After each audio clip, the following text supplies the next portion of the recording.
Hello दोस्तों, आज मैं बहुत ही इंपॉर्टेंट टॉपिक पे बात करने वाला हूँ। एयर पॉल्यूशन और PM2.5।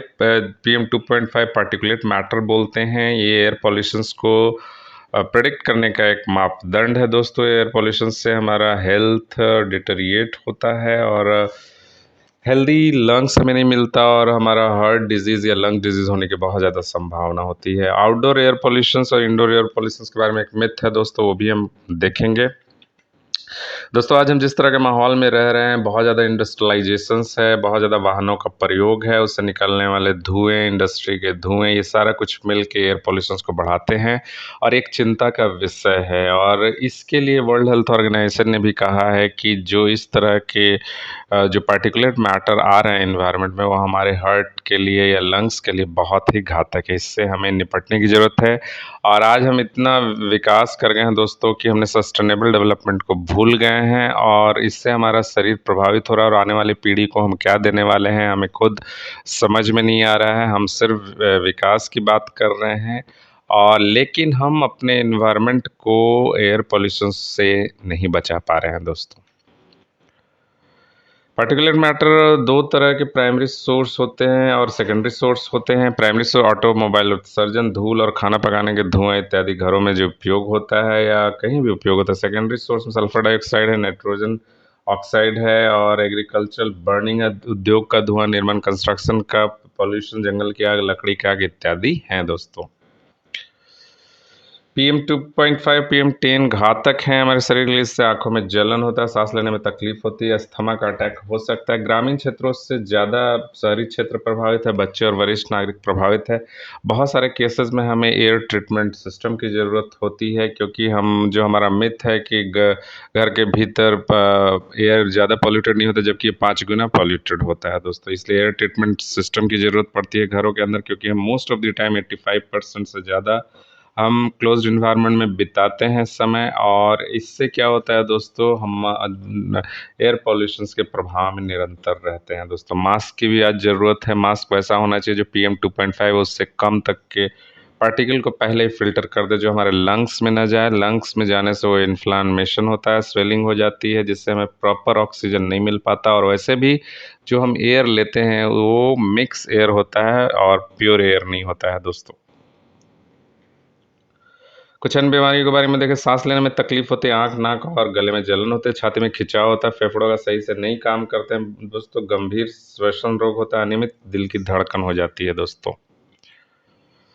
PM2.5 को एक पिक्टोरियल फॉर्म में मैंने दिखाया है कि PM2.5 आप नहीं देख सकते हैं नेकेड आई से, इलेक्ट्रॉन माइक्रोस्कोप से देखना होता है। PM और PM2.5 और उससे कम के पार्टिकल हमारे स्वास्थ्य के लिए बहुत ही घातक हैं।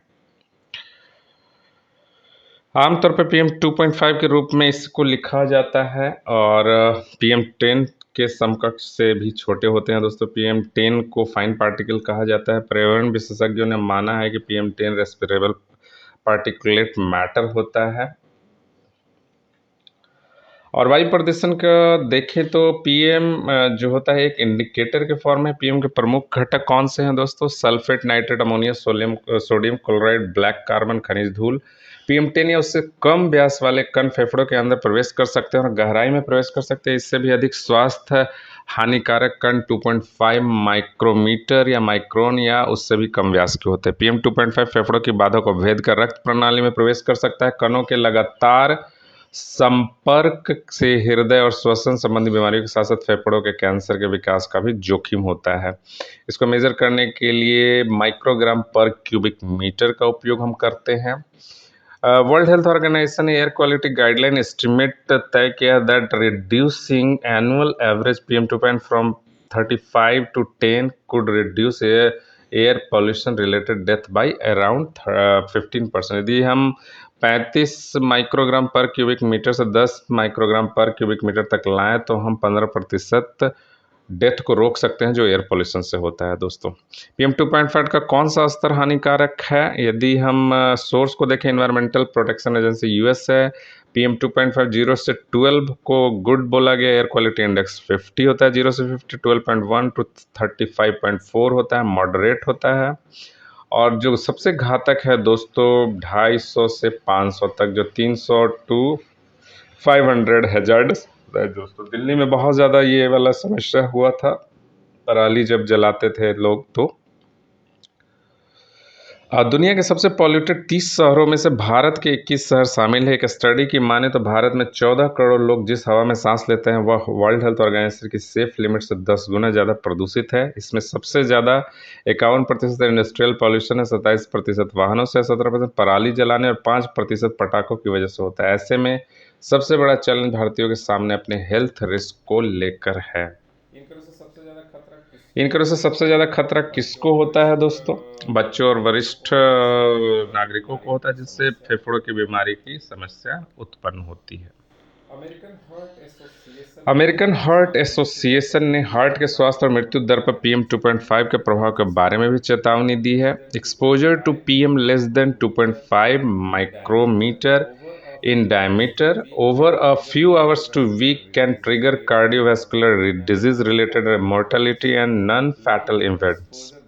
Long-term exposure, that is few years, increases the risk for cardiovascular mortality to an even greater extent than exposure over a few days and reduces life expectancy within more highly exposed segments of the population by several months to a few years. 17 दिसंबर को एक case study है दोस्तों। 17 दिसंबर को Britain की एक high court ने 9 साल की बच्ची की मौत के लिए एयर पॉल्यूशन को जिम्मेदार ठहराया है। बच्ची का नाम एला किसी डेब्रा था। यह दुनिया का पहला मामला है जब किसी बच्ची की मौत एयर पॉल्यूशन से हुई है। एला लंदन के साउथ ईस्ट में जहां रहती थी वहां एयर क्वालिटी बहुत खराब थी और एक बिजी रोड थी। एला की मौत साल 2013 में अस्थमा के गंभीर अटैक की वजह से हुई थी। वह कई बार कार्डियक अरेस्ट से जूझ चुकी थी और सांस से जुड़ी बीमारी से परेशान थी। मौत के बाद आई रिपोर्ट में यह साबित हुआ कि एला ने एयर पॉल्यूशन और अस्थमा के कारण दम तोड़ा था। इस घटना ने अब एयर पॉल्यूशन से होने वाली हेल्थ रिस्क को लेकर सतर्क किया है। भारत में एयर पॉल्यूशन एक बड़ी समस्या है। 2019 में सभी रिस्क फैक्टर्स में जहरीली या प्रदूषित हवा सबसे ज्यादा जानलेवा साबित हुई है। आउटडोर पॉल्यूशन और इंडोर पॉल्यूशन के बारे में बहुत ज़्यादा मिथ है दोस्तों। यहाँ देख सकते हैं कि इंडोर एयर पॉल्यूशन जो होता है 5 गुना पॉल्यूटेड है आउटडोर एयर पॉल्यूशन से। और होने वाले जो आप COPD देख लीजिए, क्रॉनिक ऑब्स्ट्रक्टिव पल्मिनरी डिजीज होते हैं, जो 26% जो है हार्ट डिजीज होते हैं, 34% स्ट्रोक होते हैं, 22% COPD है, 6% lung cancer, 12% acute lower respiratory infection in children, जो इंडोर एयर पॉल्यूशन के कारण ये डेथ होते हैं दोस्तों। आउटडोर एयर पॉल्यूशन में देखेंगे तो 40% हार्ट डिजीज है, 40% स्ट्रोक्स की वजह से, 11% COPD है, 6% lung cancer, 3% acute lower respiratory infection in children. Thanks for watching दोस्तों। आई होप जो भी मैंने इन्फॉर्मेशन शेयर किया आपके लिए वो कारगर होगा। आप मेरे वीडियो को लाइक कीजिए, शेयर कीजिए, सब्सक्राइब कीजिए और कमेंट लिखना ना भूलें दोस्तों। Thank you so much.